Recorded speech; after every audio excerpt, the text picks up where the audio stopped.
Pada simulasi pembelajaran biologi ini, saya menggunakan model pembelajaran di Discovery Learning, metode pembelajaran ceramah, diskusi, dan observasi, dan pendekatan saintifik.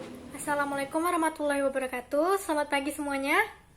Ya, sebelum kita mulai pembelajaran, marilah kita berdoa bersama-sama dipimpin oleh ketua kelas. Silakan ketua kelas. Baik, sebelum kita mulai pembelajarannya, Ibu absen dulu ya. Ada yang tidak hadir?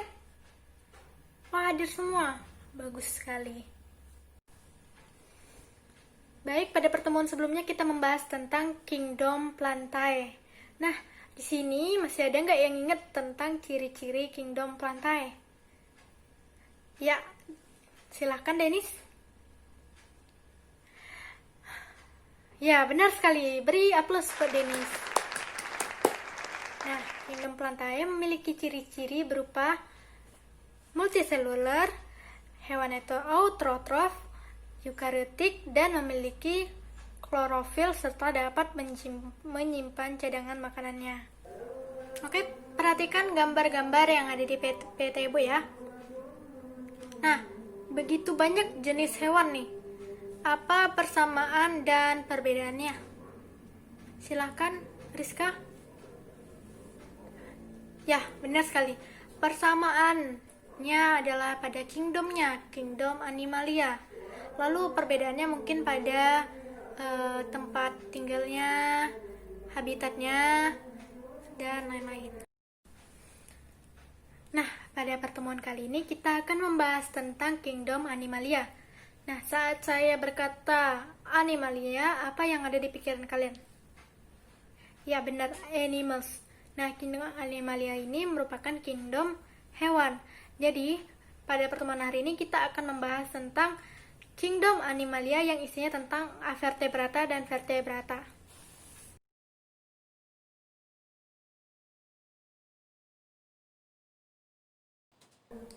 Nah, baik, kita akan masuk ke pembahasan kita yang pertama, yaitu tentang ciri-ciri dari Animalia. Nah, yang pertama ada eukariotik atau memiliki membran inti. Yang kedua ada multiseluler yang berasal dari kata multi yang artinya banyak dan seluler yang artinya sel. Jadi multiseluler adalah ya organisme yang memiliki banyak sel. Oke. Selanjutnya tidak memiliki dinding sel. Berbeda ya dengan tumbuhan, hewan ini tidak memiliki dinding sel. Selanjutnya hewan juga tidak berklorofil sehingga tidak mampu berfotosintesis. Nah, maka dari itu hewan disebut juga dengan organisme heterotrof. Heterotrof, tahu nggak arti heterotrof? Iya, tidak dapat membuat makanannya sendiri. Sampai di sini ada yang ingin ditanyakan? Tidak ada? Baiklah, kita lanjutkan ya. Baik, pembahasan kita selanjutnya adalah film-film dari Animalia. Nih, filmnya ada 9. Yang pertama itu ada Porifera, lalu ada Coelenterata, Platyhelminthes, Nemathelminthes, Annelida, Echinodermata, Arthropoda, Mollusca, dan Chordata. Nah, dari Porifera sampai Mollusca ini termasuk hewan avertebrata, sedangkan Chordata itu termasuk hewan vertebrata. Nah, kita bahas Porifera dulu ya, Nana. Oke. Porifera kita sebut juga dengan hewan berpori. Nah, hewan ini merupakan kingdom Animalia yang paling primitif karena dia hanya memiliki lubang-lubang atau pori-pori di dalam tubuhnya. Nah, lubang-lubang ini berfungsi untuk menangkap makanan, baik itu berupa bakteri maupun plankton. Selanjutnya, nah, hewan ini termasuk hewan diploblastik. Oke, atau yang disebut dengan memiliki 2 lapisan saja, yaitu lapisan luar ektoderm dan lapisan dalam endoderm. Nah, ketika muda dia bersifat medusa dan ketika dewasa dia bersifat sesil atau menetap. Selanjutnya yang paling khas dari Porifera ini adalah dia memiliki saluran air. Oke, kita bahas tentang tipe-tipe saluran airnya. Yang pertama ada tipe yang paling sederhana, yaitu akson.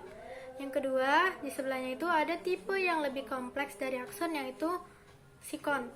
Lalu yang selanjutnya ada tipe yang paling kompleks, yaitu leucon, karena dia memiliki saluran yang berlekuk-lekuk.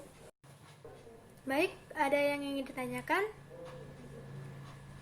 Oke, jika tidak ada, kita masuk ke pembahasan selanjutnya. Ini tentang, ibu kasih video tentang peneliti yang membuktikan bahwa porifera memang menyerap makanannya dari lingkungannya. Nah, perhatikan ya. Oke, di sini peneliti tersebut menyemprotkan cairan di sekitar porifera. Nah, perhatikan apa yang terjadi. Cairan tersebut masuk ke dalam pori-pori atau osdium porifera dan keluar melalui lubang yang lebih besar, yaitu disebut osculum. Ya, paham ya anak-anak? Ya, keluar dari osculum tersebut. Dia masuk ke dalam pori-porinya, lalu keluar melewati osculumnya. Oke, selanjutnya kita bahas tentang klasifikasi filum porifera. Oke, filum porifera ini dibagi menjadi 3 kelas. Nah, yang pertama ada calcarea yang tersusun dari zat kapur, lalu hexactinellida yang tersusun dari silikat, dan demospongia yang tersusun dari spongin. Jadi, ketiganya ini dibedakan dari zat penyusunnya. Oke, ada yang ingin ditanyakan? Ya. Selanjutnya kita akan membahas tentang reproduksi porifera. Oke, porifera ini berkembang biak bisa dengan 2 cara, yaitu secara seksual dengan cara pembentukan gempur dan amfiblastula, dan yang kedua dengan cara seksual, yaitu dengan pembentukan kuncup. Nah, kita lihat video yang ibu tampilkan selanjutnya nih. Nah, reproduksi aseksual dilakukan dengan cara pembentukan kuncup. Kuncup ini dihasilkan oleh porifera dewasa. Nah, di mana pada kondisi tertentu kuncup ini akan lepas dan menjadi individu baru. Lalu, reproduksi seksualnya melibatkan sperma dan ovum. Nah, sperma yang dihasilkan oleh porifera akan keluar dan berenang ke jenis porifera betina yang telah menghasilkan ovum. Sperma yang masuk tersebut akan membuahi ovum dan terbentuklah zigot. Zigot ini akan berkembang membentuklah amfiblastula, di mana amfiblastula itu akan keluar ke lingkungan dan melekat pada substrat tertentu dan menjadi individu baru. Baiklah, apakah ada yang ingin ditanyakan? Tidak ada? Oke. Selanjutnya kita silakan buat kelompok isinya 4 anggota ya. Baik, kalian semua udah terima lembar kerjanya. Oke, silakan tulis nama-nama anggota kelompok di lembar kerja tersebut. Nah, lalu cari ciri-ciri, klasifikasi, serta cara reproduksi film-film yang telah ibu bagikan. Nah, setelah itu nanti kalian presentasikan di depan kelas. Ibu kasih waktu 30 menit untuk mencarikannya ya. Oke, silakan dikerjakan. Baik, semua kelompok udah maju semua ya. Oke, presentasi kalian semua udah bagus. Ibu sepertinya tidak perlu menambahkan lagi. Kalau begitu, sekian pembelajaran kita pada hari ini. Jangan lupa membaca materi selanjutnya tentang hewan. Oke, baiklah. Sekian dari saya. Wassalamualaikum warahmatullahi wabarakatuh.